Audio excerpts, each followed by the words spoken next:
Fai pule fa malo, lo to fiona toto malefue, le leuli tu malo, fa fetaimo awala ngalue, o sole o fa tawa, fai mo sui si a mas mo so, se tole ale o toto ia hold up. Fai pule fa malo, lo to fiona toto malefue, le leuli tu malo, fa fetaimo awala ngalue, o sole o fa tawa, fai mo sui si a so se tole ale o toto ia la fama elilo mai Beyoncé fai no tale nei Yolanda eu sui tai o pomale amo e asina me fama foi me fama lo tama tu ile la ile ma mango ma dire ile la ma wale imala malama don't know to you time hold up go talo popo fai Imana se follow pa ele le fia mai mau wai famo pia ole fano mai ole aso manatu fai mai sofika fai mai le tspaya ole sna ye faya etatu te only ma fia ya hold up I'm a tall Say facing a luenga I'm a tall sinna fole pala I'm finding me mama le fia Dice te fa solo Ami lo si una fofa leo na ngauya Talo fai male sana tao O unitalo talonga I fai te talo no so atao I say yo no I na pingira fanao Tomana tu so Penasilia na omalu Afisa malo longa Ala mai bilia kitu Ele na mosita longa Pe solo ele pase la mai sale longa Ole falo mai Ole aso manatu Fai mai safika Fai mai letu suparia Lesuna ye faya Tutte only ma fia ya Hold up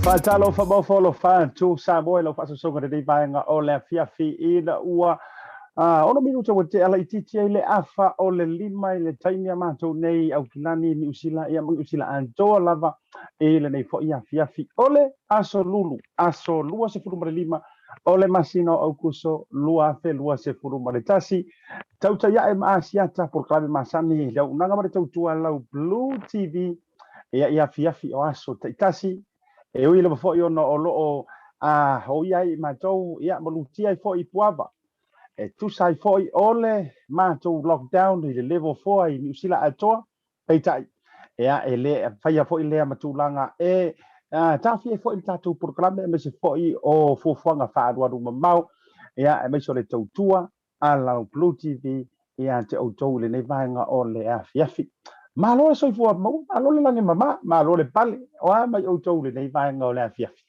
ai be se auto I Samoa ile tu o tatu tofi ia be se foi ila to o lo I Australia I o lockdown I singi ia ve vesi mai mele ponge ka fiola I so le maka ukia me ku le mea uko ia a o lo fi le mo foi Brisbane ia mara to tele lava o tete I longa o le tatu malo tele I Australia fa talo fa mau folo fa tu ASIATA male poro kalame o le TAUTAI ia le dei foi vanga o le afiafi pa me auto I America ia I le malo me leke fa mai o le malo o lo tafe ai le sua susu male meli ia e ki se vali ai lungo ele for like taken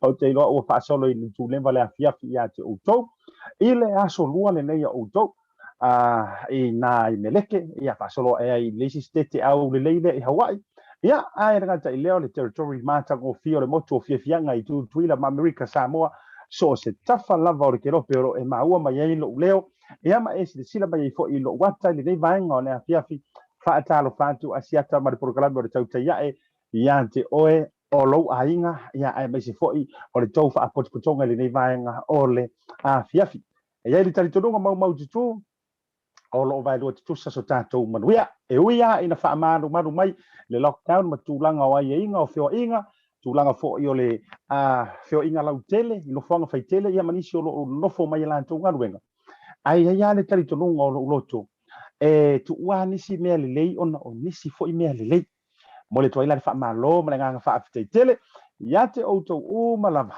o fea le ai te mafuta mai ai mai lava i monga te tele se yo i mongaiti faatalofa mau folo fatu ASIATA ma le programe ia te outou le nei vaenga o le afiafi malatu sa mo ia asunu ia faala fale ioe pei foi ona malele o le malietoa fa mai ia o mai la ia ioe o le au walu au mai malu mo me malava ile ioe o le aifo mai antia o fa fui niu le lapalapa ia ai mai tamaia feo io le tala le lei e fai mau tou fa fiangainga e au ia fa alupenga malatu faatalofa ile pai sina o ngā ruenga le tua po fea lava foi le tafor ke lope o lo e maua mai ai ia po lo e utu vai ai awa le ngaruenga le tua ia masio fa tua ma le no falo ia po na o lau fionga foi ia po au fai au tala ima missionary ma le au tala fa talo fa tu ma fa malo atu asiata ma le programa le tau ia ia ti oe ile nei vaenga o le afia talo fa tu ia la tau o lo ia tu motu le Pasifika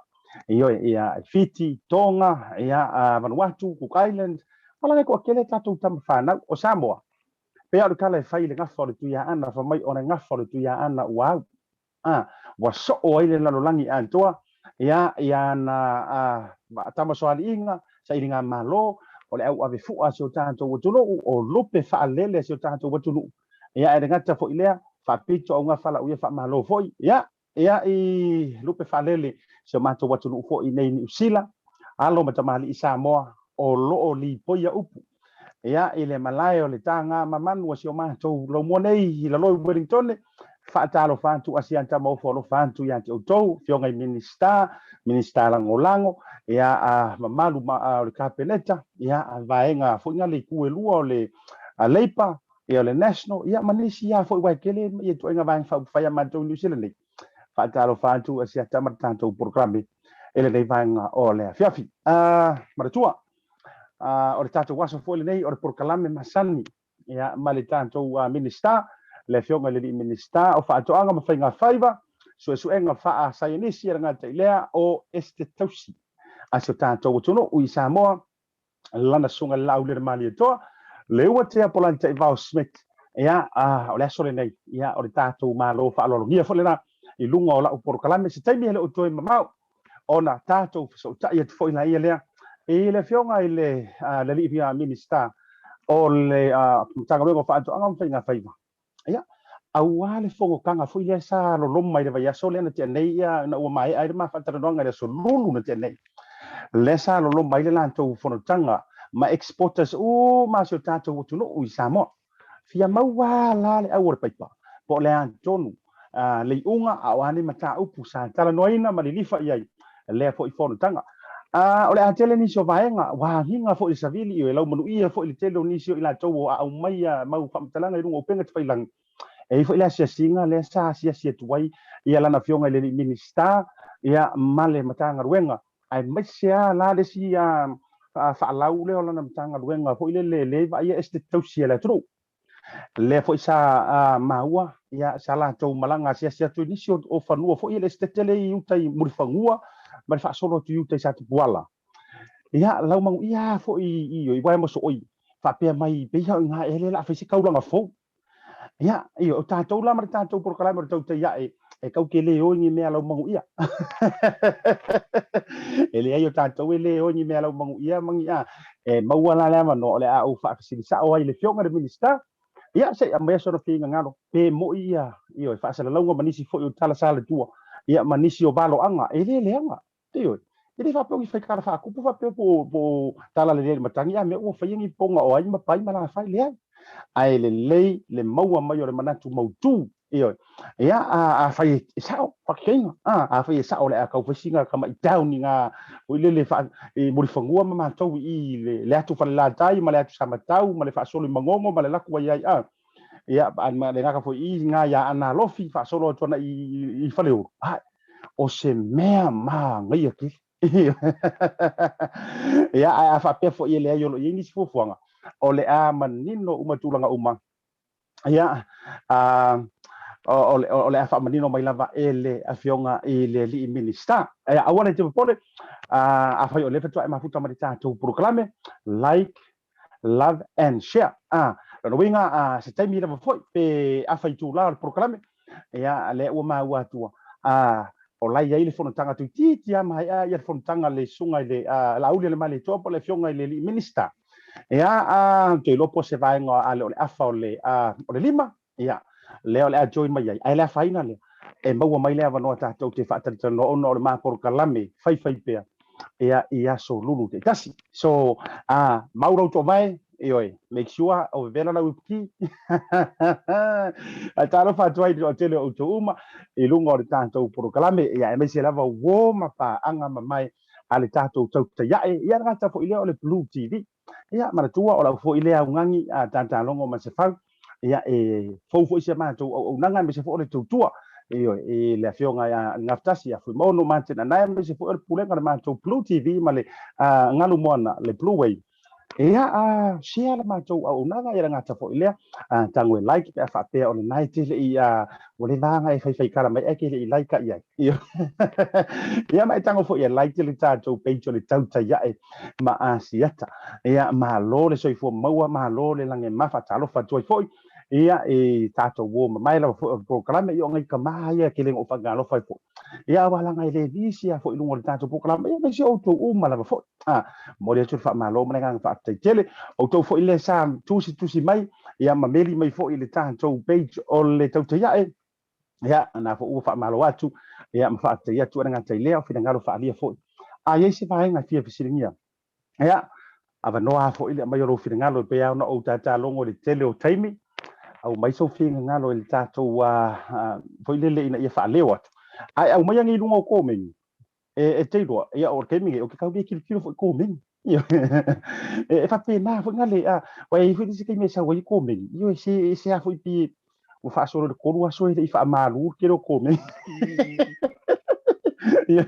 ai fa pe te fina ngalo e fa leo ia so fina ngalo e tu sai foi o se fa facili o se tu langa me sia la so lulu e ma por kalame male fionga le minista o fa to anga fa fai ia official kango e meli mai ile tanto messenger TAUTAI e ma ASIATA ngau e ka page na ia o mi mai fa ilo mai lo swafa pa malo to fo i to telo ila to ia le fo sa la to fa ia le tu langa o le messenger mai ma fa malo mai ia tatou fa pena lava tatou o nanga sai ko wati le o toi se furu 5 minute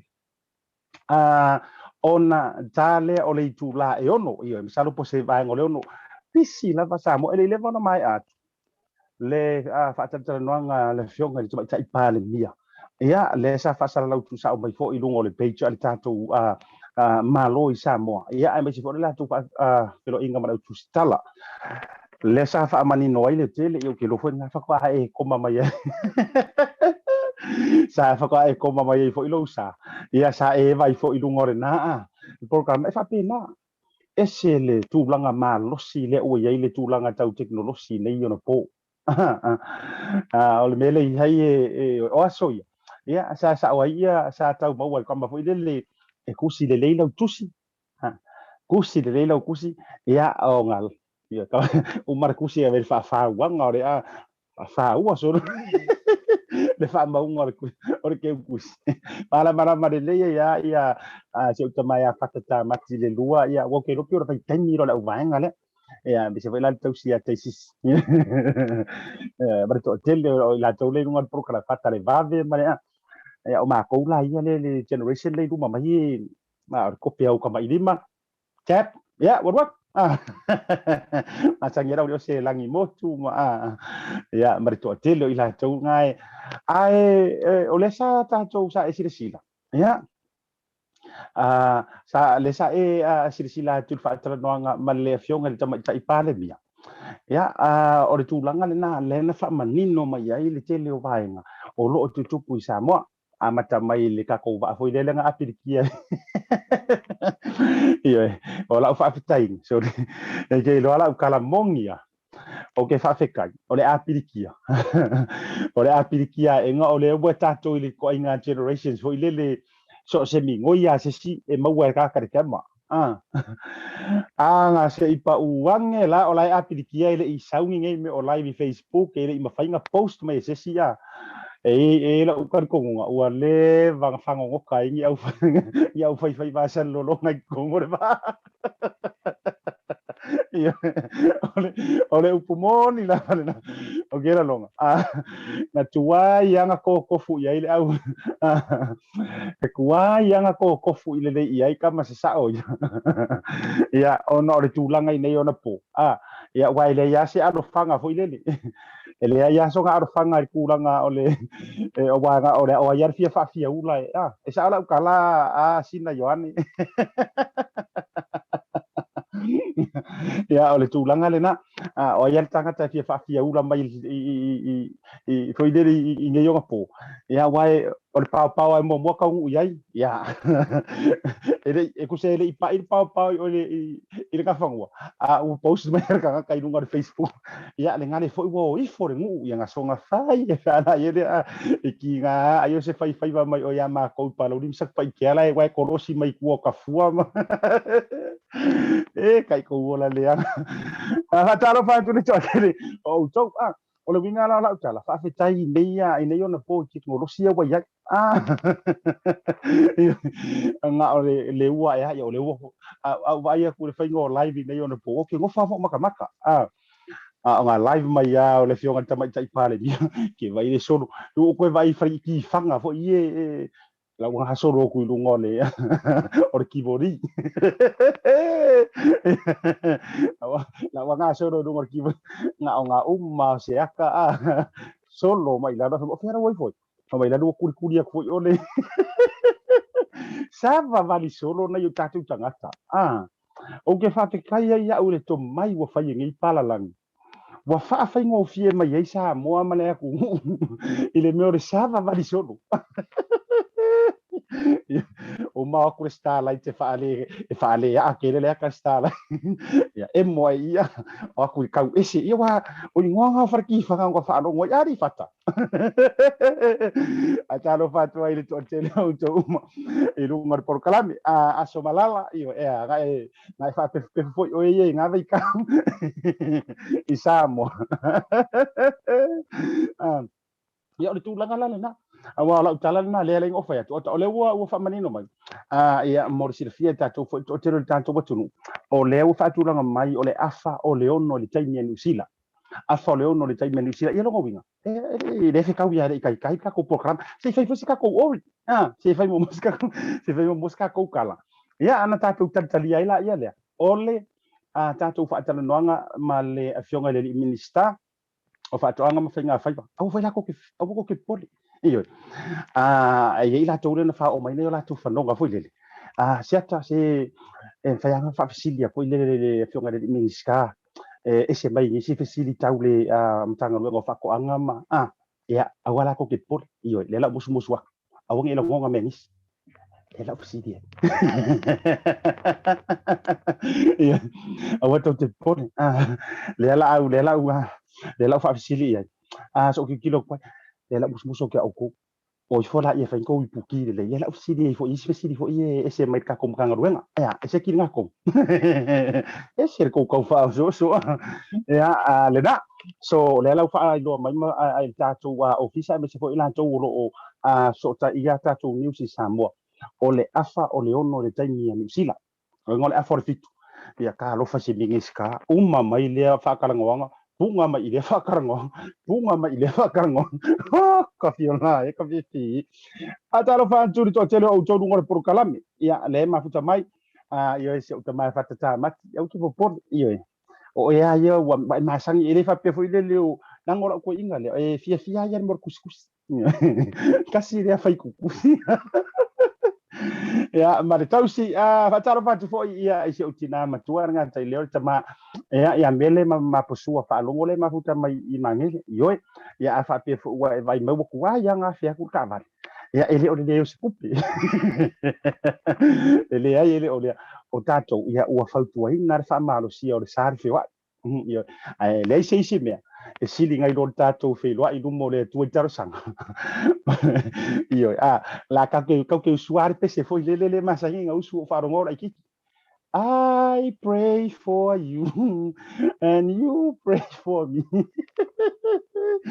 Alo la var mafuta mai farfata ali ile sina Peterson. Malo mafuta mai iyo ole au fai kukusia. Sina yone mer tau mafutanga dengan pangai na foi.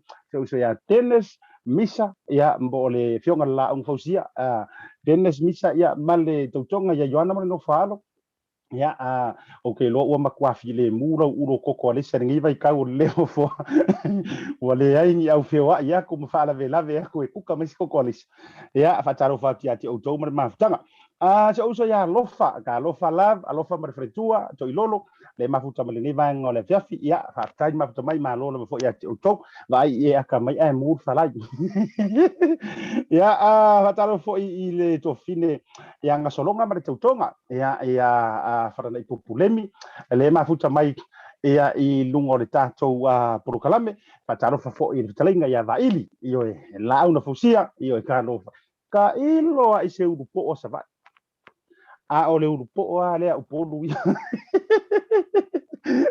ma lor mafuta mai ia sunga vaili le uta fatarofa te mission tausi o le uso la titi tasile uso le titi o le to fa ia pole afionga la una fusia vaili le ko ke vai kunga le wa le o mai o le fast ko vai ku fa ko inga fa po makua le fo inga la unga o man lo le fast le fo ino vai tunga la unga mai fo ipena fa ava ile tulanga o le o atu o le afionga fuyono fa le marutenina le sui ale fast mai falaru kakala nga lu karango ko io ka ilo fo ile la unga ko kamanga isamo pe ku kusama le la unga kamale ngai sita ma lor fa to ma lor sa ile vai nga le fiafi vai luanga ASIATA ma lo wika lo fa kalo fa ro valas io mai nai tulangi ia ele fa ro ina fo songa mo le oi tabu I po le fionga ile la un fusia ASIATA misa ia po to fa vai malai ASIATA simo mar fa na ula ma futa mai puis pene Italia bola solo fa ngor program tapi au kiri o maka mai ka program bola jo elo fa ngor program ia ile talinga di tapau le fano ia lia io te vanga leuta ia ma tau sia valasi ia moto uma lava fo menga ma peka ma vanga mai ma futa mai na I Brisbane Australia le fanga no fo tu fina salani ma tau tonga ia Joana fo ia ma le tala inga lupe ma sila ma lo lava ya tu tu fa to seu pi samu ma tau ma tanga nga ta ilea o le tu fina ia vaele sala io ia ma lo lava fo io tu fina vaele pe io le o so tu ngane ia le afionga fo ia vaili le utu la mai le tofi ina I sa funi le tu malo na le paia mar vaenga le na ya na utu la mai I le tofi o le tu malo fo malo la va le ta to malo le sai malo fo ma futa mai ya mar to tele ha utu lungo program ka ta fa to ASIATA ya tu malo like love and share le u fa ilo mai le ta to fionga le minister le sunga Laaulialemalietoa Polataivao Schmidt o le afa o le ono ile taimi tatou I New Zealand lea ua fa avanoa kongeki mai ai mafso tai mai ai se I fa afisili I tulanga ia mapolo keki ke kele ia ua fa tatia mai mole ofisa o fa to anga mafinga faiva ele ngaka ile o ki fia fisili ngia ia fanua ia tulanga yu dai fo ile le muri fanua ale estetos si o fa fisili ape mo ir kalale lau mangu ia e fa pe mai o le la fa yer ka ulanga fo ioi ele le yer ka ko si ka fisili ia ele ngata fo ile o le o ai mala ufa fisili ia ina inisi au tulanga ese mai lai le matanga rubenga ioi so ufa fisili ia kelo ngai isi fo fisili ia ale lau manu ia mai manu mai ai samo ayo papa ia tn mai le ka le papa resign mai le ia pangi sa va nga pena manatu ia ele le ia fo ile fanga tonu o le malama ia masunu I tonu lau le fo e tusa e wa lana fionga voi ole tai fono ia ole vanga fa fai ale fast temro wati to 2 minuto ntalio ole itu la e fitu ia a o ye le tua ma unanga ala blue tv TAUTAI ya em ASIATA ile nei vanga ole afia sa so vai bre to mavtanga io oka kaya manguia mai Kingston Jamaica se kiana pokaran oi ko fiola e ia sa io fa jalo fa tu pokaran me sa a fa pela vo nai te mafuta mai ngai Jamaica ia io ma Yesu o oi mananga ngapa ia le mori mawina a fa pe mori fa mauni ia o te talo a seta me so TAUTAI ya mole tolo fa anga nga tai ro piki fufo ina na tu ya fa pe moni la o foi o te alo ia mo respecting al tanga ta fo ia me so tu lang ola tu ulai la ku sao e se ai la ka ma fo yo ma ke si le ma fu ka mai le ma fu ka mai le asu ena fa mara ma de ke non le kwa rong fan ya la fo so fa pe me ola ma fu ka mai sala edu si stifo vale liano maftanga malor mafuta mai Farah Washington from California malor lava mafuta mai malor le ono sai tene ole vai niu mai Idaho le ala wo mai dunga kangakaya iyo kangakaya le ngo fai kuai ole afasa o mai au tene ole vai niu o usu enga ya so yo o kisiri sirian makumaka upulo history iyo le sa upanga history yo ke ngo wa o fai sa mo a fai sa ole atunu ole nei o yo le skeke le America e tele ai lava le tu ainga le la au foi le pole matai ai foi le pakeka iyo o le pakeka iyo o I Idaho ina Idaho vai me ka Idaho Falls Idaho however ka mi ro so nga o ke yo ya taro fa tu ai la ya ti o to le mafuta mai tatou program Julia Fono ma tau mavtanga nga tai leo tapu te tu ya snowy ma tau vaenga mai mo mai Wellington i lau mua nga ua fia ma worko ke se kas iyo u fa manatu mai le maftanga mai tapu te ya tu langon update al tatou covid iyo ole so fia foi kako ono se fulu karbai so wa kikirok iyo kako update ole covid ira wa yang u ba yang ia ko yao so mai noi ona sulua ona sulua ta to new cases le nei aso Allah ona sulua new cases ya fa popo mai ai mari ta to se lau fa se fulu mari valu le aso na nafi ya o kako ai ya si dia fa le tu o ai u ku mai ku lua se lau se fulu o le aso lona valu le nei talu na fa ya le lockdown level 4 New Zealand kasiar case ala lo wedding kongi ya taputea tulanga na mo uto kasiar ko case ya ai alo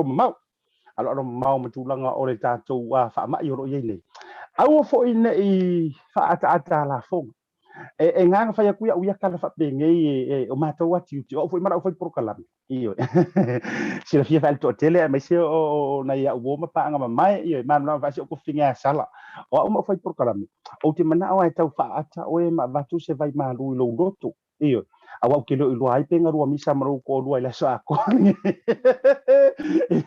o ke lo ai penga o lo fa le nga me lo fa le men fa taru lo le ko ya be fa ya ta fa nga masang fa yo vai yo wa ke ya wa fa sanga enga ku ida ulo fa saka e fa ku kinga le ai se ku ye ku mercaris e vela mai le sa wa ka ka punga ulo foi le rice cook o vai ngala ya la ino mana o tambai fa asa oi ai tau te yo foi tantal no ngol por kalame mani so tatu update tau ba tu foi se pe fa vai malu foi le pueng e lo fina ngalo se fina nensen nonu o mai o tou na sini Australia malo ma to mai malo foi le fa to le ni vai ngola ja fi Lawrence le la tua vau Teofilo iyo gamai ki ku sabairu iyo malo matua la ingasa matua ma va la ingasa tuala malo ma mai fa tai foi ya ile maftanga dungo tato proclame malo la vale no sai malo fa to iyo tai le vai new you're right on point it's known of their potatoes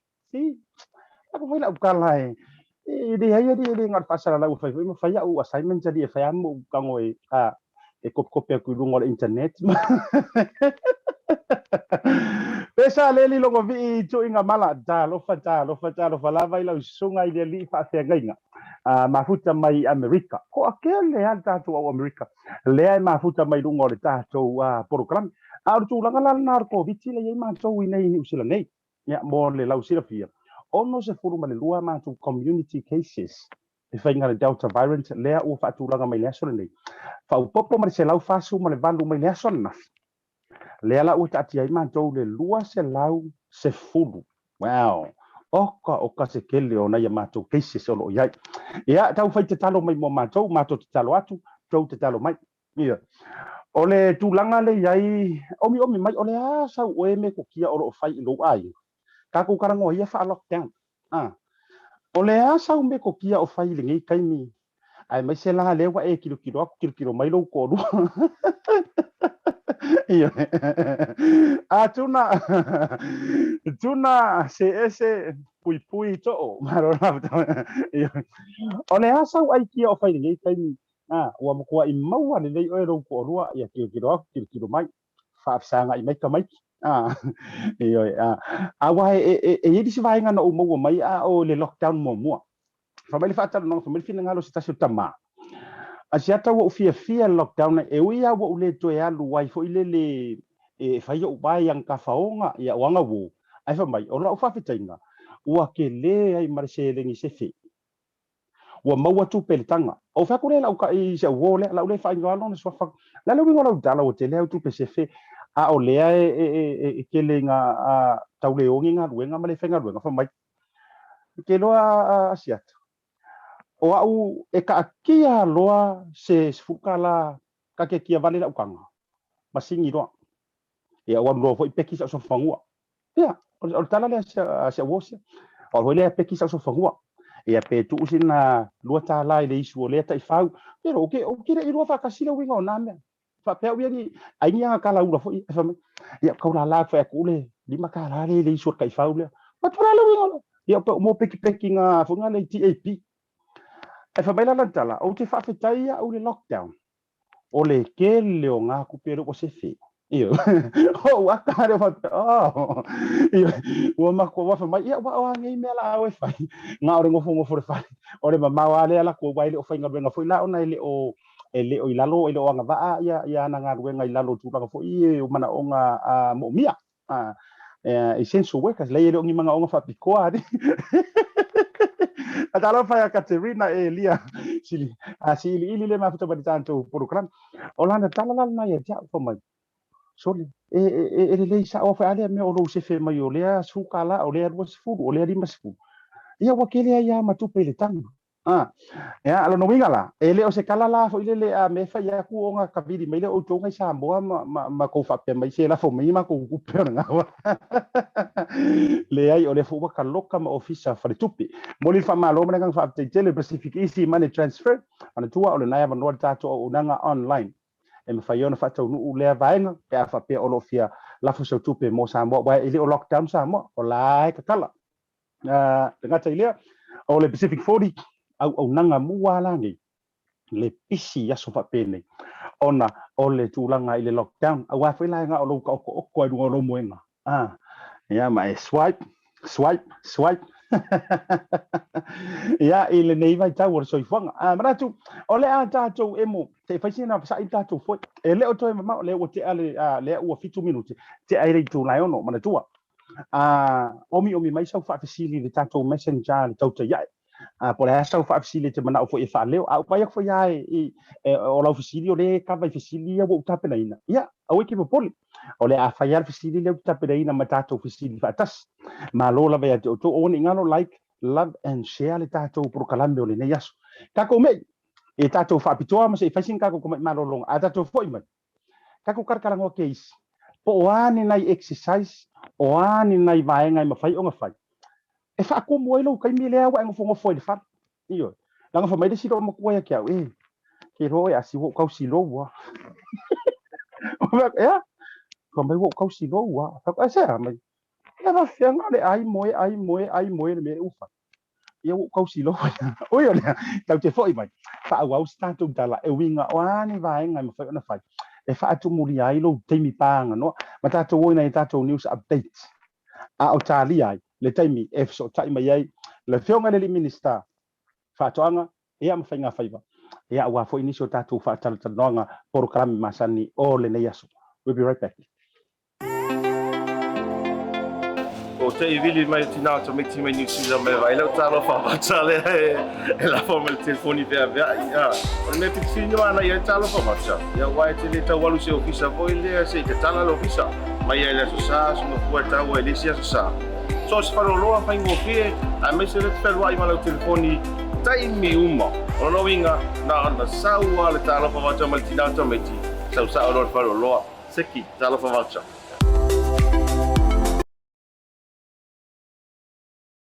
O le whaamama awenga le nei ma le Pacific Isi, mo au tupe whaamumoli Samoa, a o tapuni ai ofisa mo le whaava yaso. Whaonga nei lolna wa unanga forward ta ua, o le direct transfer. A whai wa yesa o membership card ma e whaonga ina le internet banking, o le matua i whaingo fia lava. Na o le tipose mai lava lau se leni mato account, o le whaatino leo la foina o lau se leni mo a inga i Samoa. E ia inga i tahu na whaamalia mo nisi whaamatalanga i le nei au nanga fo. Wala au le telefoni o walu se lau o tasi o nono, po le lua fitu ono fitu iwa fitu wha. Pe text mai fo ilo suafa i le valu tolu o.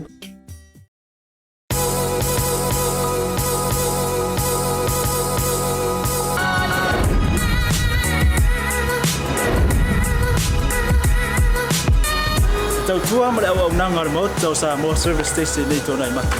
Ma tau te utuina lo ta vale, ma le tele onisi o matu au nanga i se ese.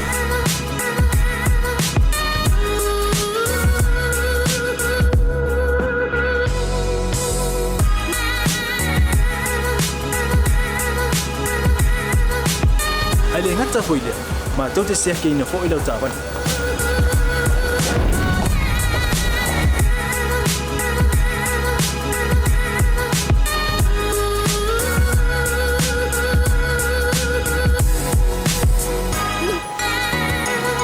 Siapa lah yang voice wow, mau lah ucapan.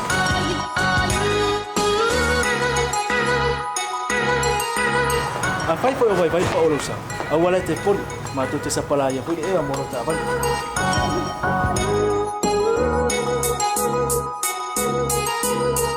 Mulu no posible fia, mua tapi lah ucapan lepas out. Mua tapi lah telefon ni time out tu ina lah ucapan. Malah bayang mulu. Mana tua fo? E matua i whasa aina, lo tau maftapa ai no fuanga whapeni.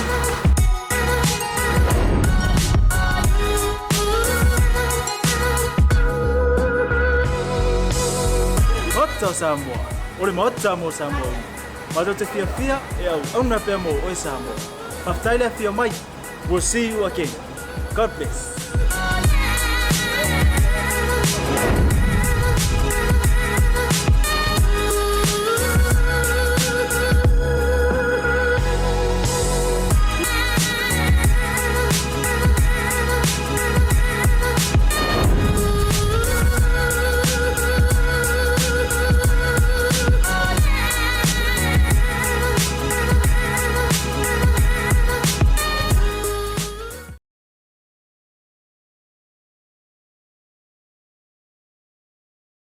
O le whaamama awenga le nei ma le Pacific Isi, mo au tupe whaamumoli Samoa, a o tapuni ai ofisa mo le whaava yaso. Whaonga nei lolna wa unanga forward ta ua, o le direct transfer.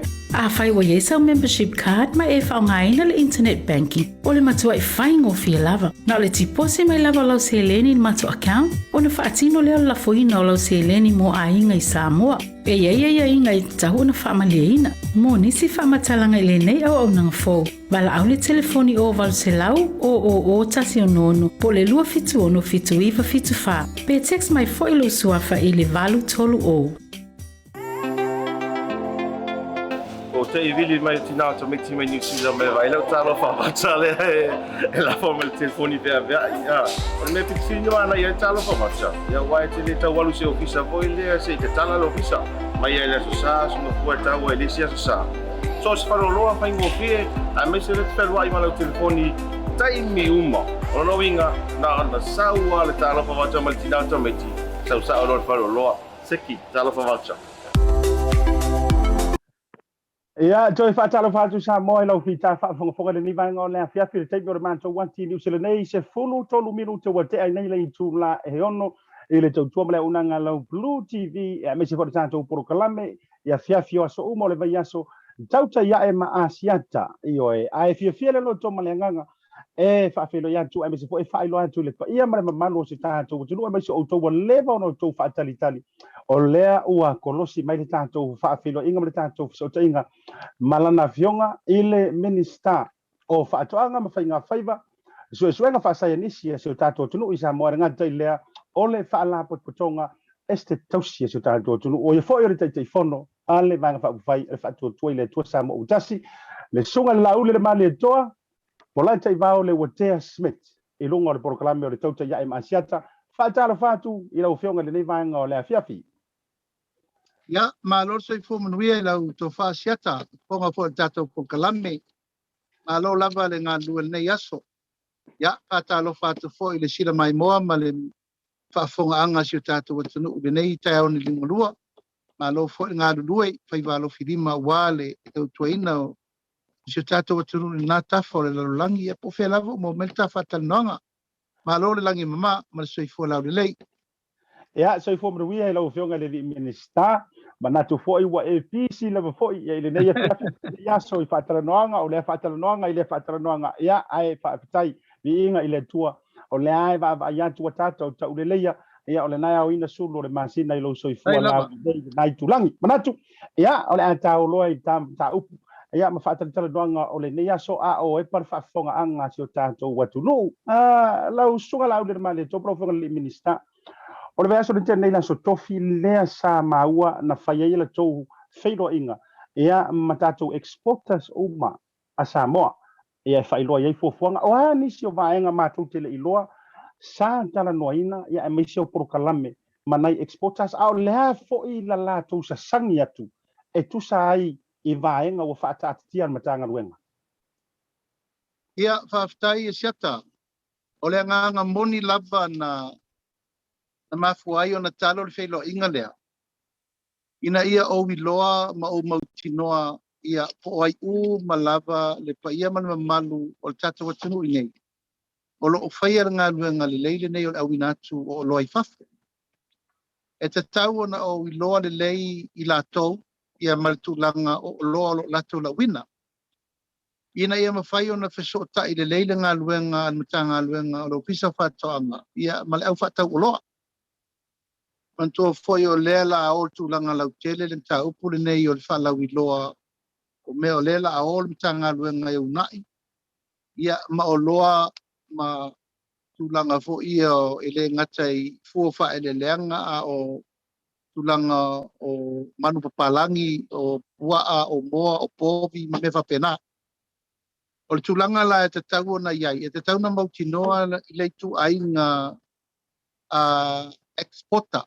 O le fea ngai ma leo fai whatoanga. E le ngata la ina malama le ia lato mtafa ioi ma lato ngā luenga. Ia iei fol tūlanga e tūla iai le malo e fe sos wan. Ma tuo nei tangata nei e nafa ma le fea ngai e wafa avao malo i le avatu i nā quarantine nā fea ngai ma tūla fono ma i lima teitai nai tūlanga o le whauru whaleina o loa i tono New Zealand o Australia po Amerika po fea lava. O le tūla ila le malo, e tūla e whaalau le leile ala.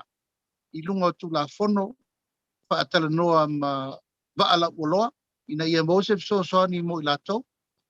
Whaatala noa so tanga ina ia mauan tūlanga o so ta inga i kon kalate ma me umai whawhaingo whieile la uino o loi whafo. E o foi lawa tam whainga antanga aluenga e whaia ni whiutana inga ma whale tupe. Ina ia Mosef so soani mo lato nei tūlanga tau funding. Ma tūlanga nā nao ma iei sa irilinga, ma lela sa whai le fono, i le vai aso lena te atu nei. Ina ia manino le leia lato mana onga, o le mena no mana i fi loa. What are their needs? I tūlanga ina ia whaingo fia lato ngā luenga. Ona o le mawhauwhaunga lewa iei le tato malo, o le awhatula ia le mtanga luenga fau po se vaianga fau o le malo, e iei le mele ta o le Export Authority. E ngā whatonu lava ma le exportinga o loa umatau whai whatoanga le tunu. Ma ina la le sa fa ele fono mo mua ma ua a matai na whaatulanga le whaapolokala meina o le tuu ma vai a whapea whaatei-teinga New Zealand. Wai exporters o lo ngafa ma New Zealand. Wai exporters o lo ngafa ma Australia. Wai exporters o lo ngafa ma Amerika, ma Hawaii, ma Amerika Samoa. O tulanga lana, ia o ilo le leipo o ai exporters, o a foi la to mei export. Ele ia lu fasara lau ngalo ia le lalo langi atoa. E fasara lau tangata o mei ale usaunin malo Samoa export.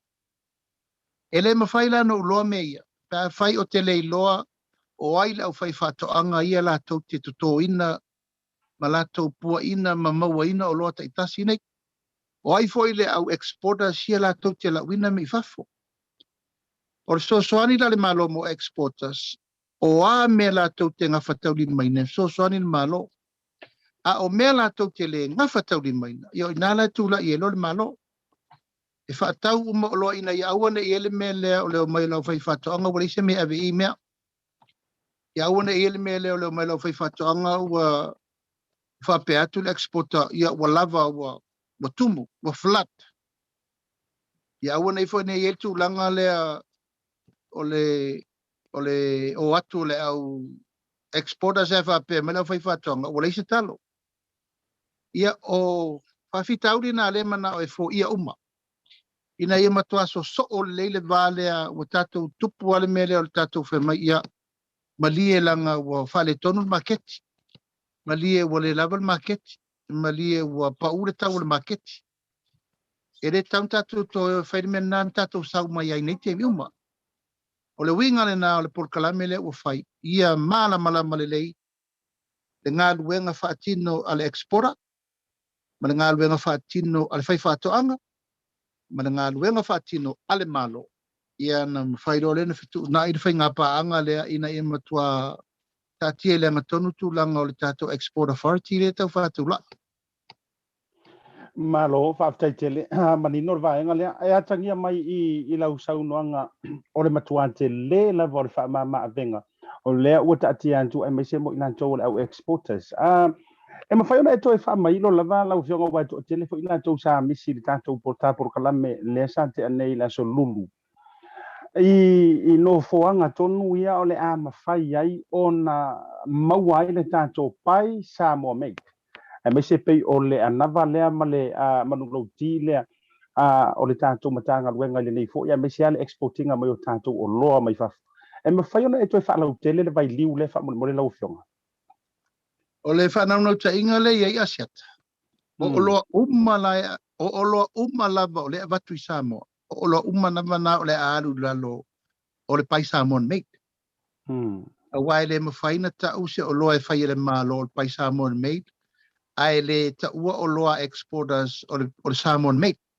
O le kia atoa la o ai o ia le au exporters ia walela le stala o le stala lea. E mautino ai o le lalo le vainga le malo le exporter ma le exporter. O na ia lola i o le fua le whea i ma le exporter Samoa. It's a Samoan made product. O ave e mona tutuunga, mona ia inga, ia te tauna le late top body preparation me o le mele tauna ia pe afa pe o le alulo le leipo le Samoan made. Ma o le fua le na o lo ia i le wha moe ina ia loa ele au exporters.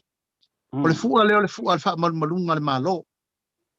Ina ia o lato loa o le Samoan made wa iai ma le wha malunga e so soani epe o meno wha mtala atua. O le nganga atua le na. E fo le taimi a wha pepe le wingo la utala le no wha mtala atua i alu le o le malosi o le exporter si le whaataunga mea. Ian tau ave lo le malo tu langa na. Ai whaatau la ma whaaputu a wale au exporters. A alu lato moe matua foi o e taimi te lein whauga lai talo e taimi sioki ai. O taimi lai whata vidi lato por kalame ai le lava no meile whatau atu i le storage tel a whai. O le ai kia atoa le nao le mei nei aua nei motusia lato. Ai ai foi le nganga le malo o ani maketi lato te lenga whatia na sapalaia. Mela na le maloya nga ila to fa tau. Ina ia oni poloka o loa la fai fa tonga. Ina ia maua lava le ava no e fa soa fa tau wat. Malo whaktai a lauli, o le whawhisiri, o iai i le taimi le nei. O iai ni shippings, fo inga le exporters mai a Samoa i le taimi le nei i lano le whaamalo le matanga luenga. O pele o iai nisi le taimi le nei ona o lea iai a maua e matou i New Zealand, o lea iai o loa iai awina mai Samoa, fo i ele o tuenama le laina. E ma whaona e whalau tele vaenga lea, o iai nisi tato o lo o lea mai lano i lano le whaamalo lea po o pe e sele awa tulanga lea o mai iai telo iso loa. O le winga le na o le fono le na fai. Mm. O le winga tonua na o le fono le na fai ia i loa uma po o ai. A o lo iai anisi o lato o lo lalo le whaamalumalunga le. E fo inisi le o iai le lano mai whaatasi o manei fontanga le na fai. Ia paula o le afianga le sa afia el tato malo. Ia le fale fo ilea e peka i mea. Le fale le a tele. Pa le mena le sa vai taimi le no tau ve malintanga le ngalua suono so fitu. Mai o le au ngala na le au nanga le na le la fa malusia. I le tūlanga ina ia toe whaatapue, ia manino le leima malama le tūlanga o le whawhaingo fiaina ma whaalau tele le malusi anga mō lātou le au exporters la waia. A le nganga atole na, o la iai e tangata ia na mata nei ale o ia tau le lisi langa lewo usau le whale. Ai masalo se me porto se fulu tangata. Ia malesi lātou suru lima, e o ala tau. Whai ala tau whale packers ma me whapena. Ai pe o le nganga fo ilele, o le pui nga ASIATA. A whai e masi i atu le au whai talo umai New Zealand. Ia aua nei maua le me leo atu toe e tui ia. Mali. I le tau. Ia aua nei atangia le me leo atu bua latu ale si whai talo pa ula na tau. A whapele la seki atu nei le tau a lea la a whai tūlanga na o le a whiutanga i atu mal tatou no whanga tu tonu na le ampasa Samoa na ina konsula ia ma le trade commissioner na ina e lipo tia mai le tau o le whaatau o le talo i rungo le maketi i aso uma, ma vai aso uma. O inala, e whaile regulated price le la a whai atu nei mo le au exporter uma New Zealand. O le tua lalo ni tanga luenga o le tau le tau tau o i New Zealand e le tau na pa use si tau lea. O le fua la le na, e whai ai ingo exporters uma, e sana yele mele o lo watu e lalo. Wa nala tu po lo le vesi ma yetu langa le wa to ta wata to ya ta to. E ma whai na tatou fetu na i pe fa pe o tatou Malaysia tunu ale talo Samoa. E ta tau na tatou seki ina le mateti le tūlanga. Ia matua launga tutusa ma tatou tau vanga le maketi. Fa pena fo i la le tau o leo mai ele au exporters fa tau le talo i tangata Samoa. Wa e lo le le tau le la fa tau i New Zealand, ma le tau te tau na fa tau i mai le fai fa toanga. E aua nei to i me le tu por teimi le o le si teimu sa wa tol su tala pistalo. E manino le ele tau na ise pusatalo tu e pa u lima su tala. Ona o le ai lo le tau le fa tau el exporter le talo i New Zealand. Ai pe o tūlanga na o le fa tūlanga i le se awivi, ma se regulation, ma policy, e matua aua ne i ai se si whapea e o manuia le exporter ai oki rau whai whakoanga. Po o manuia le whai whakoanga ia ai sa meme le exporter. E tauna le lei umai tui e lua na manuia le tau whainga le whai. Ma lo whaafitai, la ta mei mai i le si whaafisili lea lau fionga le minister i tūlanga o le step po este tausia se tātou malo. O le fo isa nginga le tō asia singa fo i na iaso o te atu nei. I nisi o vaenga o este tausia malo i utai muli whanua, masanta buala ma ele whapena. O le kaulau manu ia i whapea tala mai a mai lunga o penga te whailangi. O le fo isa fo whanga le malo e fai e se taulanga fou ina. Ia, e fo i kala e whamai e le vaia a ele lea. Ia ai ongo a vea ma mea moni nisi pe ale se fai sau noanga. O i se fo whanga whapena ai mai se o whanua ia este tausi ngā utai fo mori whanua ma vaenga ia.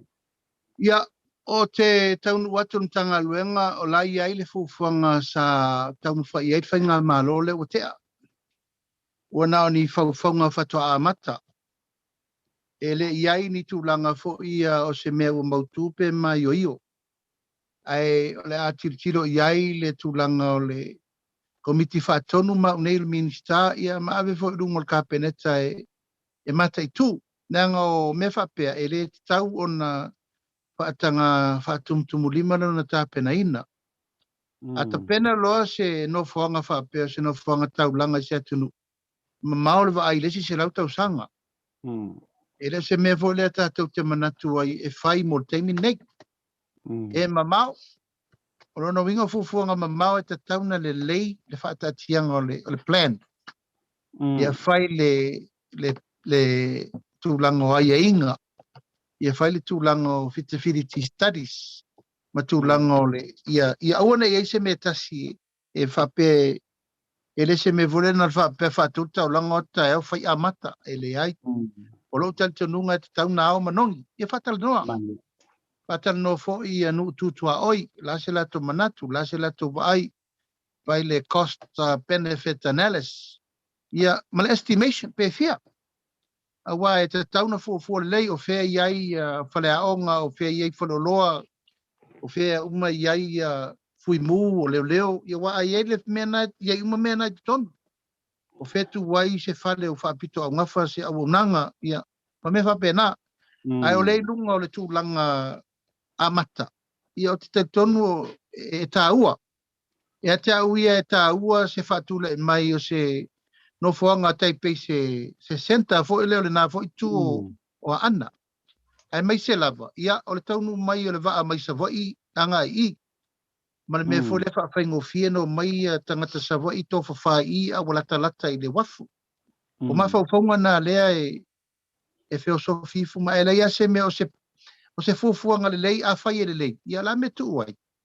Ia e pio le anganga le nā a whai o atu le masau le wai moso oi neti no whamoea si. Ok, o mo yo nefa ko anu aso la se singa nga we ro. Ele yo me anga ama ye e ko kama. E uyo lea. Malie lo fina ngalo lea o a fa se te isi mai le fa lau o lea fu ai ta fa tana noanga i lalo ni tanga ruenga o fa tonga. Ai wo umanat ua maua fo isi o lau le nei. Ona e fo ina inisi o vai liu. Ia manisi fo yo vaenga e fie fa fesilingia ia. Masau noa mai ila ua fionga. Wa o le isi fo yo pulo lo e faeva i fainga malo. O ore taita i fono. O le vaenga fa upo fai ale fa tuatua i le tua sama uta se lea ua pale mai. Lau fionga pa o sunga Laaulialemalietoa. O lea lau mangu ia lau suafa o ele kei kua o ngei mea fai uma. O mei sa vai. Ia tūlanga fo isa ia o e pe sa wa fa karangoanga o le fa mata atu ia inisi fo fa tara noanga o na au mai o matou fo au media ia wa si la fia fa pe nga lava a o le ai e pe so ko tiki aso se fa sala longa au mai le fo vai fa fa yo lo nga yer malo e le ai se vai nga ile o misi ai lo suwa fa pe o lo e tu i tu o nei mea e fa sanga tau le fa o lo atau se ia sa o mai ia e se fa mau nyango nei vai nga o tu sa no nei vai fa fa jopi E ASIATA na faila utala o te leto e asale o ngā sami wa umanasa. mali Ia ona o le manatu ua mawai i tua ia teimi ma whinaunga. A si sila fo ina ia ufasala launga ina watu nei i le lai tu o le vai. Ia wa umana ufa maruru iai. E le ua lava ia lea o nei mea tātou te whaia. Tātou tala noa i le mea e mauai le sispeni e le tunu. Na tātou tala noa le mea mawalta mau a ingo le tunu. Ma le whaata valenga o le mea le mana o mia le tunu. Teimi nei. Se lau, fasu lima aso, ia whato a mawal malo. O wātu mal fasu lima aso, e sa whail whatau tonga, o le whato a mawal whainga malo. O le whato a whawa yaso, taluntau avel malo fau. mali O le ngangana la sa mai o, watatau na tu. Pa watatau na wha uma, ma wha muta loa. A iaini alofa ia sa moa, tau sunga tu ile epa, ma le naitu o le vai, ma le naitu o le ainga, e pui puia ia ta tau a tangata sa moa, uma pe a o iaini siwa, a ia ta tau o toi pui pui. Ia watatau o na tu, o la ule tu o lalo. O te le popole se me tasi i le tua ia pe o ASIATA. Mali. Lenga leo se me fou. E tua i pea mea leanga uma i lunga ia tea. Wale tasi wale lua wa tulasi wa sautu fafafa manei me Ia au le nganga na ia tea. Ia o te le manatu fo ilea o te whatau matatau i o lato langona. O lato lava whaasanga i tūlanga o lae o iaia lato tau mwhainga. Pēna whai nei le whinaunga nei le whainga palota. Pēna whai ei whinaunga nei o whainga whamsinonga ina wa umal palota. O le whainga whinaunga o le whamsinonga. Luas hulu ono le fast. Se furu fitu le japipi. O le tali le na. Ele i lava la le tali le na e tātou te whaapea nei loa. Ua tatau ona lava loa i. Lena sau noa le fionga tamaitai pāle mia. Pai whaafonga ia fia mea tuetala noa e mea. Mali lava. Mali. Ana na umarfono o kapeneta sau le fionga tamaitai pāle mia lau ati na e lau mele ufai. Ai e sao a oe. E le mwhain tātou le tali mea ia. Mali. Lengo le tau so o fai pea. Ma tupu ai le manatu whaaleo ngā lua i tangata. Ma tupu ai le langona lea le fia. Ma na tupu e lole langona fe ainai. Ma le fe huri tua i o le tunu. Ia, o le alime na tupu i savai. Na umalava na sao noa mai o tātou i tu malo i savai. Se e ua le o mai, wha mole. O le motu e lango i le wha msinonga a Samoa. O sa la fai e lango i le whai ngā malo fau o le utula i e tama i pāne mia. O le manatu e la se motu tu ufua le motu.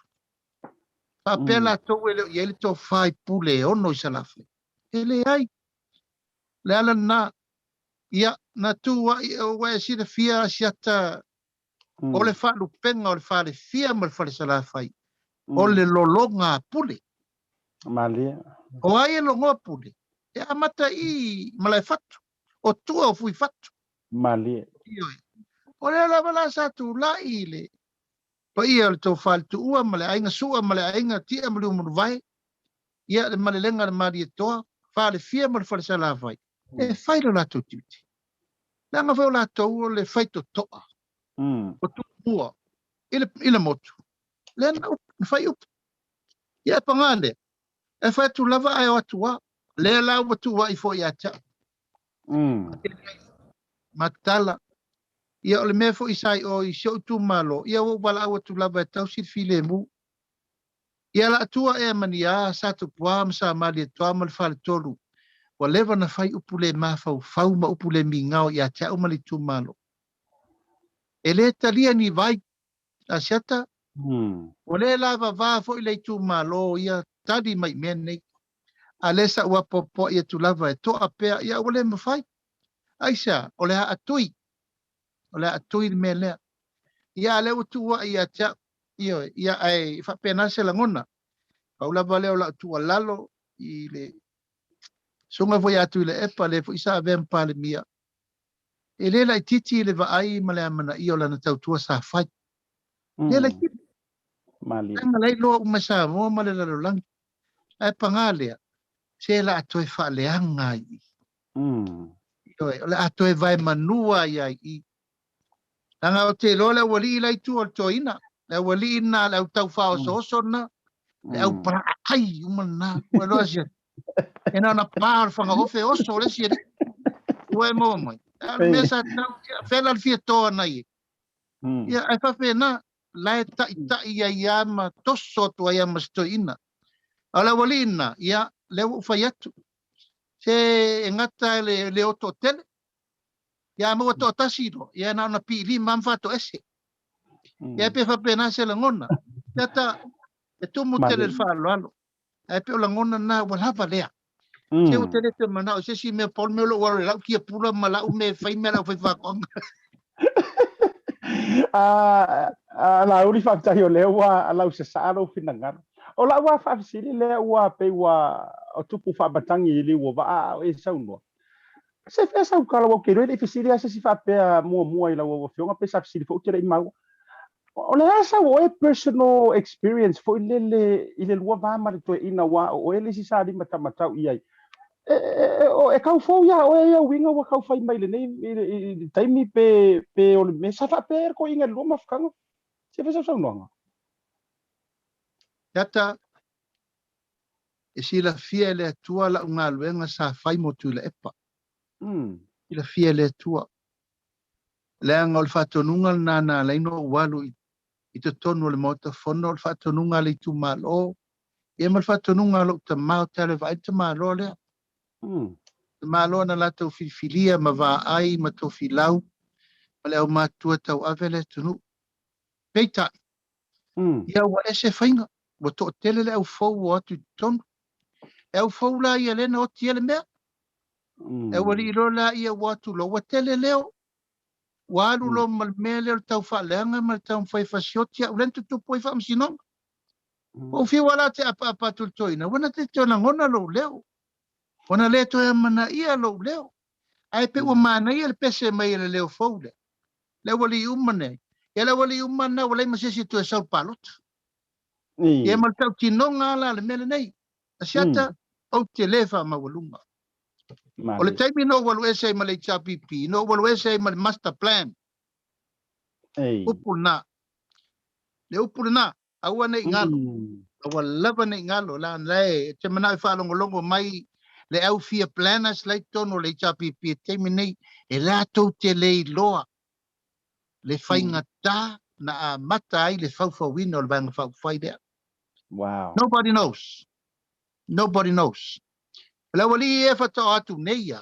Le ua whaalongo ilto ina. Na watu a heko lo le askurimi. Wai mōmai. Le ai se afu. Le ai se me tasi na lato whaia il pati. Yoi. Le se vai. Se si sila le tangata. Tau al tangata na tau i e lau ai. Ina ua leto e amana. Ia ua tui le. Au fia me. I was the only person that I was waiting for. Au ailan ave iei, o aina trust e fia me sau i pito lea te iei. O ai o maua. O tui le e papa o. Ia, whamasino le tunu. O le tali le na. O le tali le na. Al maa maftanga. Tata, te le lopo la le si mea te le i whaia. Te lei loa po la le si mea. Pui pui ngolo na ola malo na soifua. That was my job. Wa ai ngole taimi ma mea uma sa tu la iai. That was my job. Ia no walu ese. O la mesa o whai ASIATA. I walk out. Na usa vali ese malu uloto ma walalo. E sa ili malo. Ia ai pepese le wali ia le au tau wha o soso. Ale o te vai e tuai. Lesi a wali le toi. A lesi a wali ia o tau wha so i fua. Le o te vai e se si whalanga mai a le tunu. O le au eri aulona. Ma le au su e mea lena. Le sa nofo ai to tono le chapipi. Ma la e fai. Ia la mena fai. Na o sau a mata ma lie le ngalue. Tau ma le uso ia olo. Sau le uso ia le tinu. Ia mfa ma popo mai ala aika. O ai al fai wa mo tangata na maua fa popo dungo le va. Ia ma alo ma die. Alo la palapa le va. La palapa. Alo la palapa. Le ai se me tasina. Tupe le se me tangi limba. Talo tuli vai le tua. E fo hai e le atua le awa. Wala upu mo na fai ASIATA.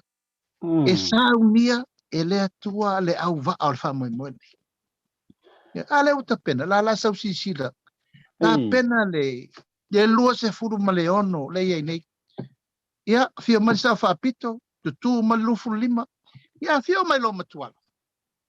Ya tolo male awa. Ya wato a mai lo le afio le va fa pit. Lauli. Pametai.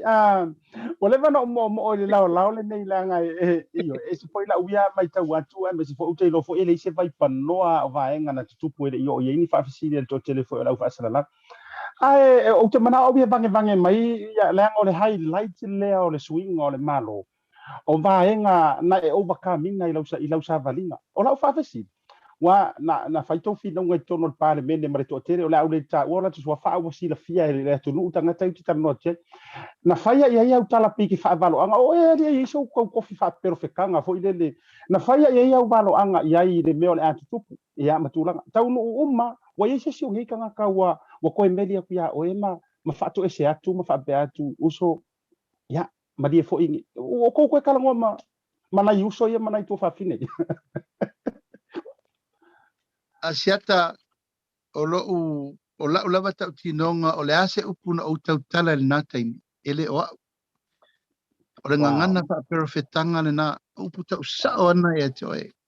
Whatever I say i to tono le pale mene u tau nu ele o pale upu sao lava na pe lava no ufai atu le amatanga tu lau lava le upu le o te leta pena ina se mea fa le tonu mo le tunu. Saundia le tua le auwaa ma o te leta pena ina se me whaia ina. O lo ule nā tale tonunga ina ua ova ai. Wa esele me ua o yele cha pipi. O le esa vali ile mea nā laina maa fona whai pati e pui pui a ia tau tangata. O lau o mai nei, pui pui a ia tau al pati. Ina ua ave esele no fo sa le aula. O ina siata na o ula iai ave esele fai le la fonga mo fai fi ap. O ina le te leo le mena leina o manatu. A tūlanga lewa ia I fi naunga o mana fai. O lato o mana whana ia te. E leima sesi o fo I mai. Leima sesi. Leima sesi. E laki rau po o le langa leisang palok. O e mo, a le toka tele umo la tauna tele upu matala ia te. Leima sesi. Leima sesi na fo I mai. Te le whapela o whai atu te tau I masui, le ai. Al taimi nei a mato whetau e te awa pio ane se mea, le mwhainto e whengai mata. Ia la wa where sai ngoa ule mea na whaine. E le whaasau whai au ai pigi ke. O matu les komisi sue. Wha e lua wha na whai komisi sue. Ina ia maua we whaasala. Ia awa nei mawhaino wadu palota.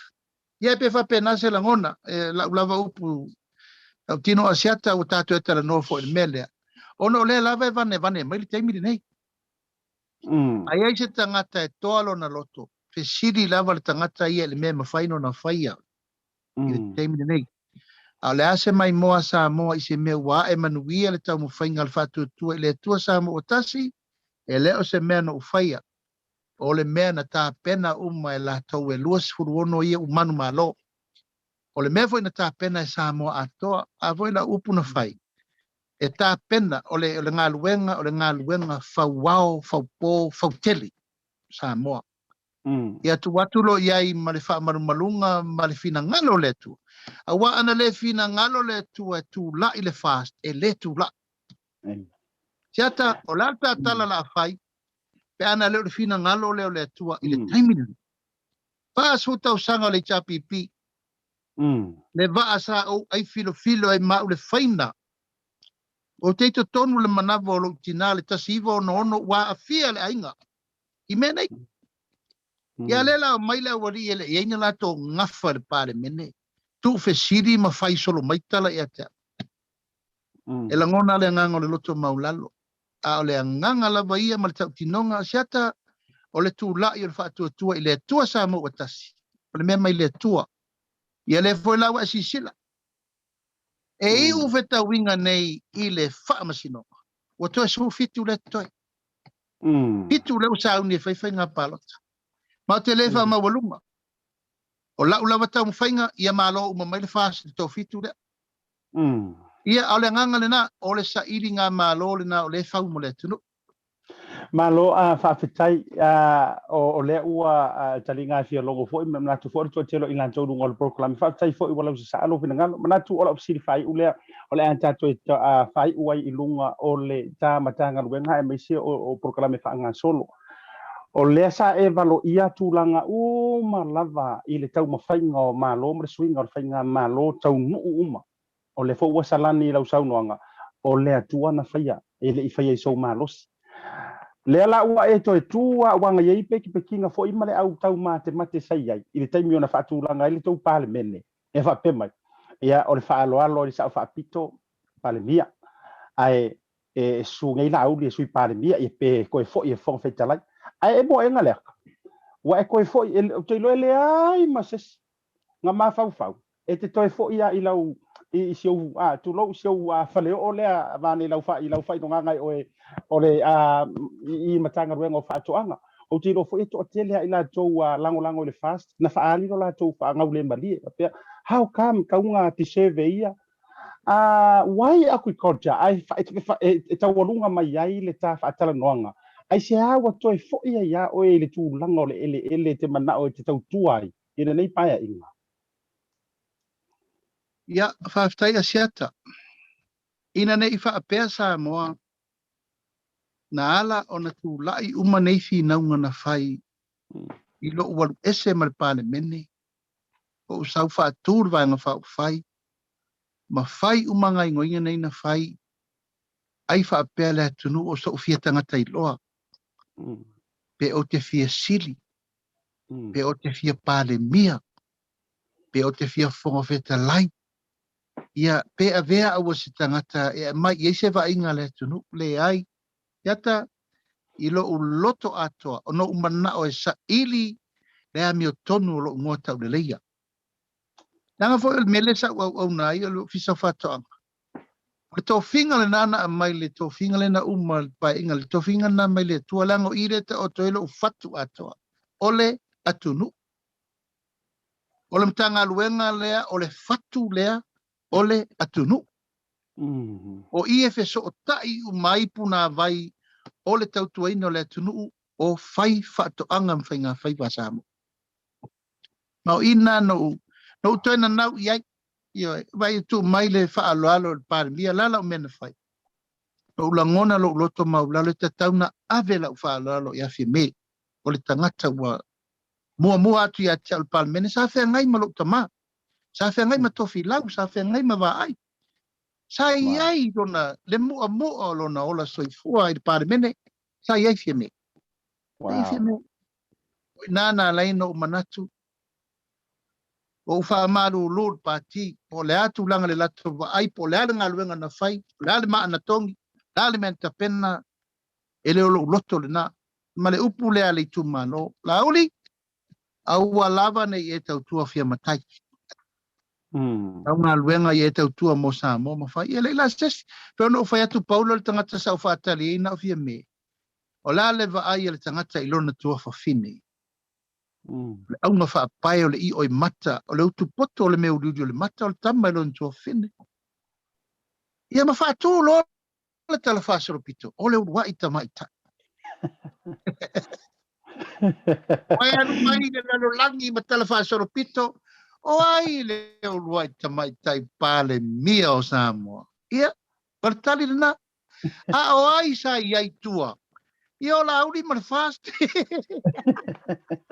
ia ia e fia mai vai matua foi le faigofia le fia ma le sui palemia le makaukia foi mea galau ia e kuina e pa ia sikama e fakosinga koe sikama io ia matou talanoa ia o la le tadi e tauna faaloalo ia tuala faatuala lou agaga e sau tuala o la te sui palemia la te sui taʻitaʻi la lau mea na fai tofiga e uma taeao a o le faaloalo e manatua pea oe faavavau ia o malie ma le ato o faamālūlū fo le pati ave lae e iloa e le tagata tatau ia le faaloalo ia lena faapena pofoga fetalai o loʻu naunau foʻi lenā sa iai peitaʻi ia faapena foʻi se lagona isia foʻi tamaliʻi o le atunuu ioga le lilo ia tagata foʻua lava tapena lona finagala ia e faafetai ua toe mosi o avanoa i sia pausisi mo le faleoo na ou ina ou faamavae ai siata ua ou toe foʻi mai lava i ou toe foʻi mai lava i le faleoo lea le faleoo ana le ma o le faleoo lenā e te vai le faleoo ana le fai mataʻimuaga o le tatou fast o le falefono a lea no ua luese ai ia la atoe amatai, ia ma le tautinonga lava sa fai, I will be back. Ia o le na, ana o fai atu na taimi wa, te le tala ia, a nei elu atu al whamsinonga maoti atu wai. Ia, ma upu matala wha luma le na taimi ia ilato. Na fau a uma le mele ia tia. Alala utana na fai. To low Samoa, I may be down, but not out. And I will be back. Ia o nala, o lela o back. Malo, whaftai tele, lau sunga Laaulialemalietoa, manatu po iwa, ia foi suro le tino ia ile sangsangi fa manuao o lau fionga e mai sore tau pati ua tele matati au e faia o le upumoni na valea ele nganta o le mafai ona suia mai o sainga malo fou ide na o le ono ni masina pe pitu foia ele i faia fainga malota ai o le laualunga o nei mea uma o lau whaaloalo maualunga i le fionga sa fa pitu ia me se fo la fionga ia i le sa o li ia tuala malona fale se fu ui o lea ia fa uma mai ale sau noanga o afea le a matou nga solo ai o tau ia o le a foi se taimi e ono sau ai ne tanto export me se foi a matai ona sau tanto o loa mai Samoa ia fa uma mai sau noanga o fa fonga malo teno le atunu mo le nei so ta fa tal noanga fa mo le no fionga Iata o mea uma ua e sila ua le lei. Ia fai mavi inga o le tua. Ele o le fita, ele o le malosi, a le vi inga e fo i le tua. O le vi inga i le tua, le ufava ia sol tato malofo. Eu i le tele o fi na unga lea. Eu i le malolo TV, ma le awali irai o. Ia ala ua le tala, so le, se ua lava ia lea. Ia ua lava na uso. E to te tā alofa pe nā pei o tōng tangata le lava al fatu tua ia. Pei o tōng tangata le into mawhau whau. Wa lava lea, so le wa lava lea. Sa uni mai le leipe a pe fatau tō o tō. E ngai le leipe tō mano. E ale mele o le tō munga mai. Wa ngalo, wa matua mo wa le alofa so. Mo le alofa. Ai ngau mata. Awe no foi meta mai ti fole pa fai wa mau tai te se sinana la to fa so mai puka ya sa mama no fa mai ya fi ya malulu watu se upu la vale yo suwanga la ka fa so le di na sia ka ma no sit ya ta awa ta visiri mai me ya le u mai tunanga o le sta por kala Wala siri mai me mana ia whanongongo. Ale au whatau, au tangata umane whanongongo tā porkalana. O le pa ia man mamalu leo Samoa, e tau di ai talo. Ma tau di ai ufi ma whai ma ulu. Ai le te fia whalongo nisi me ia te whesiri so mai ai. Oa me o lukau whaariri. Ale o mo tinone, le ai la, e siri atu lauru po o po. Au no fatere atu Samoa, ni manuia pasau sau ngole fiafi. Ai o te whai loa atu pele aso e tau nuu mai tato fua whai le lenga. Ia le po ASIATA, aluma te lea. Paftai lau sunga Laaulialemalietoa Polataivao Schmidt, pauale meke ua kongi se sela urupo.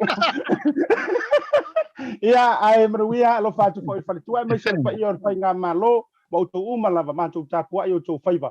Fa soi foi ia ta filo invest fo. Faze voa. Ja, fase for. Ja, le na Samoa wa fa fonga wa lau sa ia le upenga o le TAUTAI. Mioi. E se le manga ia o le tulanga o le fai o porkalame le nei le fo ai tonu lava. Wa la wi porkalame o le fai ku lava i lo fali. Ioi. E lungo le o nanga fa teknolosia me se fo tatu insinia i lalo Blue TV. O le fai tu ai fa pena no tulanga o le fo. Ai te lo. Tasi lea upu na o ina mai le sunga Laaulialemalietoa iana saunoaga foʻi masani ona fai tausaga ma fotia uala o le upu lea faafale a tatou tala io lea lau akou silasila saʻo aia i le afiafi legei io lei o le kamaro o le faigofie ia tulou le fioga le minista io e faigofie ia o le tagata foʻi o le tagata e mafai ona nofo i ou autafa e mafai ona saofaʻi luga o le laulau te lua tausasama faatasi ma tau mafa faatasi e lē se tagata e faigatā Iyo. Le ala ua whaafale, e vaila le maanga ia i ore kadi e matulanga whapena. E hatania i fo yo se tangata ese le loto alofa e loto whamanga. Ko ia uaka iyo, il tūlanga di saunoanga le whai mai ai nei wha uma mailan saunoanga. E vanga fo ile te mawa, ai sau le, ai mawanga ngi sau kama fo ile le nga fiafi nga ungi rua ai e mawa kai kai anga ai pe fo ile le lai e mai musu i rua kele mai le se. Puka. Vai dice. Ya wala yer ko faya. Modi le nga fa maro mo nga fa tele. Mutanga ruenga o fa toanga ya nga tele o fa nga faiva. Este tau se tato tunu fa pe fo iso nga fa sai nisi. Nisi o tato fa afsili le na fa o ina mai. Na o tau fa fongatu. E fa ai loa mai lava. He will let us know when and where, obviously, o tau fultasi pa se fulu maritonu. I tātou waie ni usira nei o le tātou ofisa au tū lava lea le ato ai tau nuu mai ai a tātou export. Ia po le import fo i mai Samoa. E tau nuu mai to ai tau nuu mai i le nofuanga lea o le ofisa le malo le estetosi i Gordon Road i o tau se fulu tasi pa se fulu maritonu. Ai o le aso e tau nuu mai ai peona au mai whaafisili al niso i la tau le messenger ia maniso o tātou. Le ana sau noa nei le afionga i le minista e nate whaai loa mai lava. No winga, o lai fitutu na imuniao, o la lava e ei tūlanga e. Mana ia vaenga ia mo o tau lea le exporter ngata i lo tātou Samoa, e miso i tātou wa o lai kua ma ia iau ai ngai Samoa. Ia ingi ngai se lengi fo i kau whawhiororo ripisi nisi o whakoanga lai whak. Mana ia iau vaenga le sau noa ia le sunga i le minista, pala tonga le minista. A whaapea o le ale mawhaia e le exporter, po a vaenga e whaafai ngaka, o le a whaafai ngofia e malo. Ai o a vaenga e le mawhaia e le exporters, o le a whaia e malo. That's very nice. Alu lama oe upu ia luar whakarangonga, a whape ua kele au kai mia, whatarangonga tele, ai ngalo ia oe, pere maua a koa, masau mea o ngai whakarangonga. Alu ma upu ia mat whamalo si e lua. Lene whamai ia sau noanga le fionga li minista. O lona loto mo exporters uma Samoa. Ele le loko hoi lele na o lauri to atasi. Leo le loto le metanga luenga whatoanga. A whaapea o angi o loa matau mafa ma Samoa meita o lai amai e le exporter mai Samoa. Ai whaafai ka. Ia ngau e sirafia. Le ngara vea mai ai ia vaa o whare o loa ingei. O kau fo i o tūlanga whapena. A o a mea e whaafai ngata. E whaafai ngofie la e malo, o ngā apare limo malo, whaafai ngofie. Ai a o a mea o le a le mawhaia. E le exporters o ngā au i eilonga malo, si malonga malama. O ngā sauwaila ia o le whai ngā malo e drive le kama ngā mō lato. O ka se maanga ia. Iyo. Mata ngofie. Amu ia fo exporters ia Samoa. Ia kia ula. Ia, o ki o fo pea whaapea i se exporters o le ale koe fia haru e koe kokore kalu. Ma kokore wha. Kokore ngiu o wale popo. Wa uma. E o fo ai se koe ngofu ai. A le au sau noa le fionga le bingiska. O le ale mea o le afa whainga ka e kau stakai. Help le makanga ruenga. Ia le mano. Ai o le ale mea e ngaka ilo mana malama i ke leidoa. Ia. O mai kambanga ia e vaenga ngai whai mo uto. Iyo. O le nganga le na ia male laua lunga o mea uma. Inga ia awangi ia le la fo upu le fai so o a tatou le tatou tunu. Awane ia le poto le afu le. Ia langa upu ngo ka whaalongo. Awale ia le poto le afu le vali. Tu lo le ngana. Langa upu ko inga ai longa whaafai ngo fienga. Awala ne i ngisi kuer kanga ka fo ile ia fur mo a ulu alo ki nga inga ko ngor fai markar. Ai makikele ya kwang kupe mbawa. Nai lord tangata lai usua ie. Nga ngau le vao ma faa eritai. Ia ai umaenga. Ia sa oye sko inga foi lero engeriko manga pasi. Ale wai foi mo no ma. Ma ke o makavu i ma o foi nga do pasi ya engeriko. Ia sa ilo engeriko yang ave pasi oi. Ia or mere nga ai nga ma moi o ko ai e frai elin. Fa fetai fa to fala inga ora tatou por kalambi foi na. TAUTAI e ma ASIATA le nei pae ngau le afiafi. O manatu. Ini so fa fisiri wa kelo, o ngai tau te fa fonga mai.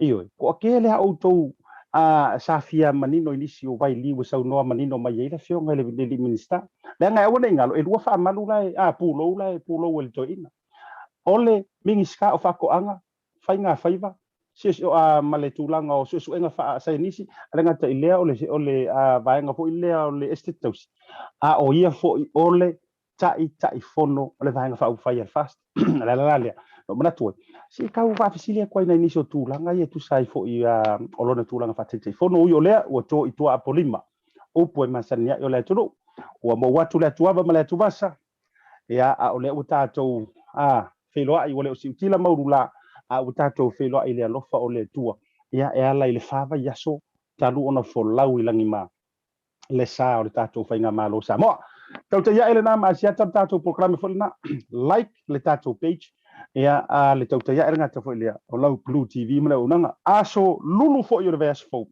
maua leo se tato toi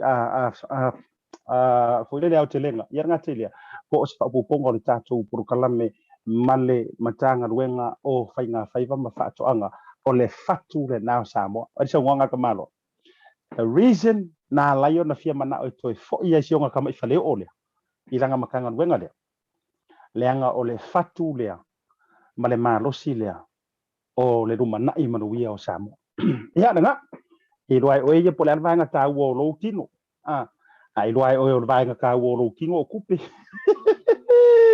ia alenga ai fa bel no nga Laaulialemalietoa fai o il proclame tau te ia masiat o le fatu lea o le fainga malo male ati na e o Samoa o fatoanga va matua ma fainga faifa ia ma me umanga ila no makanga ruenga le no winga la Samoa ia tatu fia tatu sapa Itali itu sa tulanga tatu lango fo tau nu mai ma fa mo tau nu mai tatu containers i saso ole fa ilo mai e le fionga le minister ia tatu wola ia lango ioi e la fuela ia le misi o tau ai pe fa ka wa kalo faro inkia a bore mo le tatu wo e lango sua ia le tatu paisa mo me e ke le lo po le mafo anga lo po lo fa tau la ya do ku pe lo ai nga la e ke lo o le show anko o le show anti la ngo fokangi i ngo fo yele ama yerko e do po ko malunga se o anti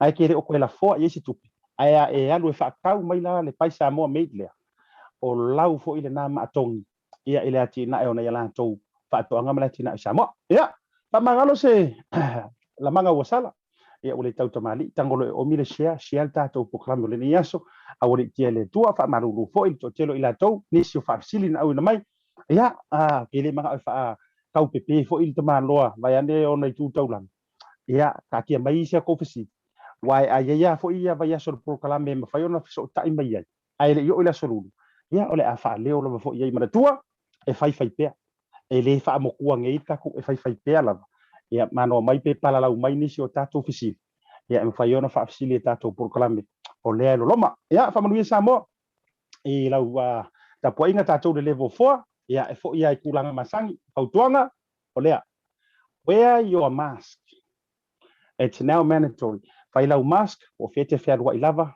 i nei nusila fai lau mask awa e te tu fawina vai sau hand sanitizer iyo furu le leo au fa mama au tulanga e mai au le tang fia tau bafa o fea lava te fea yai always fa nga tulanga o lo se fo maroloina ya fai wele masa utala fa mlu yele tua e to tengo le fea fia lo fa tele mo ai nga uma wo ma pa anga Australia America fea lava se tafa le lalo langi Jamaica le nga eva mai yai si bahenga America Samoa fa pesio tatu botunu u Samoa ai le fa ngaloina matou nei New Zealand be kind be safe and be hungry. Ke dai la sa tayau soifua ba ia manuia